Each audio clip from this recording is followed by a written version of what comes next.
তো বন্ধুরা, তোমরা ভিডিওতে যে কেমন ভালোবাসা দিচ্ছ আমাকে, সেটা আমার ভালো করে জানাই আছে। তবুও নীলজ্জর মতো করে এত সুন্দর ভিডিও একটি আরো তুলে ধরলাম। ভালো মন্দ আমি আরো কোথায় বিচার করব, তোমরাই করো। তুফানগঞ্জের এটাই লাস্ট ভিডিও আর কি, সেই জন্য তোমাদেরকে লাস্টের ভিডিওটা ভালো করে দেখাবো। প্যান্ডেলটা খুবই ভালো বানিয়েছে, ঘটি দিয়ে, বাঁশ দিয়ে, আরো অনেক কিছু দিয়ে বানিয়েছে। আমার তো খুবই ভালো লেগেছে।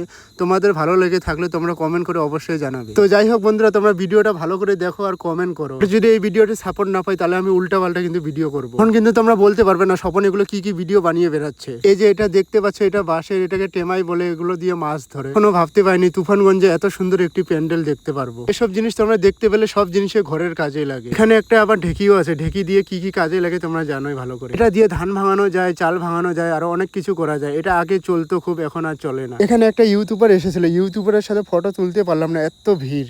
সকাল সকাল হাত ধরো, ছাওয়া গিলা হারান না। ওই যেটা মাকে দেখা যাচ্ছে। চলো চলো চলো। ফাইনালি বন্ধুরা, মায়ের দর্শন পেয়ে গেলাম। তোমরা কমেন্ট করে বলো মাকে কেমন লাগলো। তো জানি না তোমাদের ভিডিওটা কেমন লাগলো। ভালো লাগলো লাইক করতে হবে, খারাপ লাগলো লাইক করতে হবে কিন্তু। তো এই ছিল আজকের ভিডিও। পরবর্তী ভিডিওতে আবার দেখা হচ্ছে। দাঁড়াও দাঁড়াও, এটা দর্শন করে যাও। এত তাল কিসে তোমাদের? দাঁড়াও অল্প।